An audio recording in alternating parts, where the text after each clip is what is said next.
আসসালামু আলাইকুম। আমি এই মুহূর্তে আছি হবিগঞ্জ শহরতলির উত্তর জালালাবাদ গ্রামে। এখানে অনেক দিন আগে, প্রায় 2 মাস আগে 19শে জুন জায়গাটা ভাঙছিল। ভাঙার পরে আসলে প্রশাসনিকভাবে তেমন একটা উদ্যোগ নেওয়া হয়েছে না, যার ফলশ্রুতিতে আজকে আবার 2 মাস পরে সেম জায়গাটা, যদিও আগে ছোটো ছিল, বাট এখন ভাঙ্গা এত বড় হয়েছে, যেটা আগে প্রায় 4-5 লাখ টাকা কাভার করা পসিবল হইতো, কিন্তু এখন প্রায় 40-50 লাখ টাকায় উনি সম্ভবও আমার মনে হইতেছে না। দেখেন কীভাবে পানি আইতেছে, মানে সীমার বাইরে। ইন্ডিয়ার ত্রিপুরা রাজ্যের যে গেটটা আছে, গেটটা তো খুলে গেলাইছে দেওয়ার কারণে এখন হবিগঞ্জ শহরে হয়তো বা পানি ঢুকতো না, কারণ হচ্ছে এইদিকে বাদ থাকার কারণে এইদিকে পানি প্রবেশ করিয়া যেতে থাকা ওই যে রিসি জালালাবাদ যে বনটা আছে, বনের দিকে পানি খুব মারাত্মকভাবে প্রবেশ করতেছে।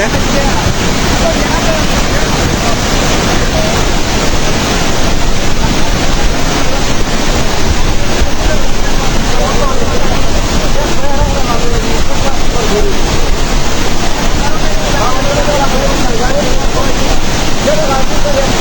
2024-25 সালের বাজেট অনুযায়ী দেখছিলাম যে শহর প্রতিরক্ষা বাঁধের জন্য বা পানি উন্নয়ন কর্মকর্তা বোর্ড যে আছে, ওইটার লেগে 1127 কোটি টাকা দিচ্ছিল, কিন্তু আসলে এইসব টাকা কই যায় আমি জানি না।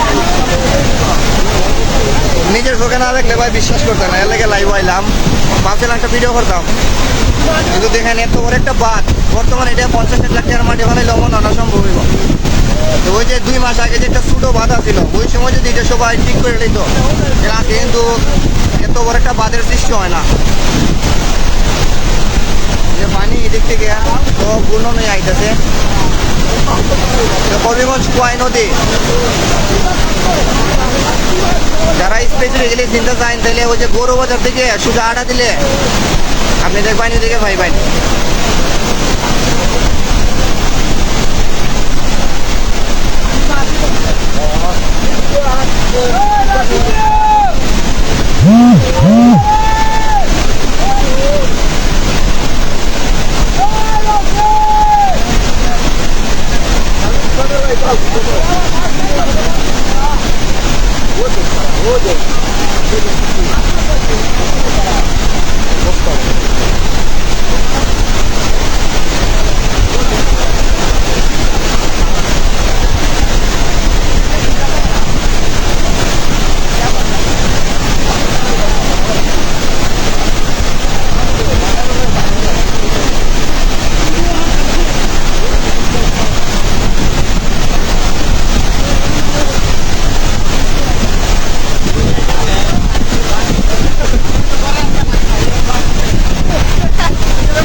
আগে এত বড় ছিল না, এটা গতকালকে আর আজকের যে প্রবলভাবে পানি ঢুকতেছে ওইটা থেকে বড় হয়েছে, এখনো বাংলার আরো সম্ভাবনা আছে। যে জায়গায় দাঁড়াইছে এই জায়গাও কিন্তু ভালনারেবল হই, যে কোনো সময় যাইব ভাঙ্গিয়া। আর যে অপর পাশে দেখতে পাইতেছেন কীভাবে আসলে পানি প্রবেশ করতেছে। এদিকে যদি এদিকে জালালাবাদ নগাঁও অলরেডি এইসব মাঠও অলরেডি প্লাবিত হয়ে গেছে, কিছু করার নাই। পানি আরও যাইব, যদি এটা চলমান থাকে তাহলে লোকালও যাইবার সম্ভাবনা আছে, যদি এখনো লোকালও যাইবার সম্ভাবনা নাই, বাট যদি এটা চলমান থাকে আর কি 1 দিন বা 2 দিন, তাইলে সম্ভাবনা আছে পানি যাওয়ার, শহরে পানি প্রবেশ করার। শহরে না ঢুকুক, কিন্তু এটা আমরা যে শহরতলি গ্রামগুলো আছে নগাঁও, জালালাবাদ, দুর্গাপুর, এগুলোতে কিন্তু যাওয়ার সম্ভাবনা আছে পানি যাওয়া।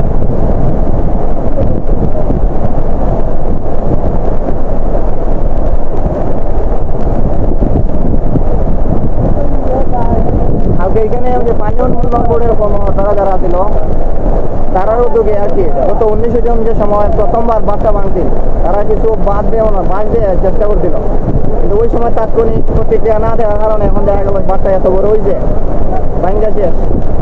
এদিকে প্রায় অনেক গ্রামের মানুষের যাতায়াত আছে, ওই যে আবারও ভাঙছে। ঋষি গ্রামের মানুষ যাতায়াত করে, কাশীপুর, তারপর আছে আবার দৌলতপুর, এইসব গ্রামের মানুষ ভেঙে পড়ে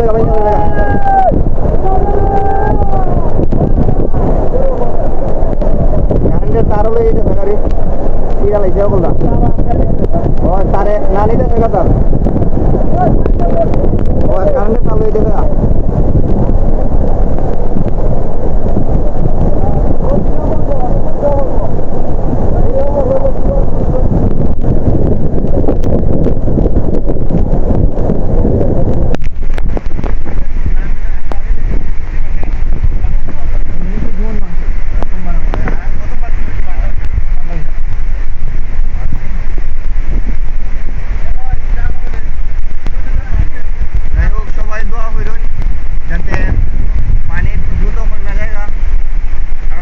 ত্রিপুরার অবস্থা খারাপ ত্রিপুরার নাকি কি একটা ইলেকট্রোলাইট একটা গেট আছে গেটটা খুলে দেওয়া যার কারণে আজকে ওই রংবাদ হবিগঞ্জের শহরে পানি প্রবেশ করতেছে কিন্তু আজকে নয়া ভাঙ্গা না এটা 19শে জুন ভাঙছিল আজকে আবার বড় হয়েছে বড় হইয়া এখন পানির স্রোত দেখতে পাইতেছে গত 19 তারিখ ভাঙছিল এত বড় আছিল না কিন্তু ছোট হয়ে আছে কিন্তু এখন এত বড় হয়েছে যেমন ঠিক করতে আল্লাহ জানে কতলা টাকা লাগবো আর কত দিন লাগবো আর এর ভিতরে তো মানুষের ভোগান্তি আছে ওই অলরেডি এত বড় হাওয়াটা শেষ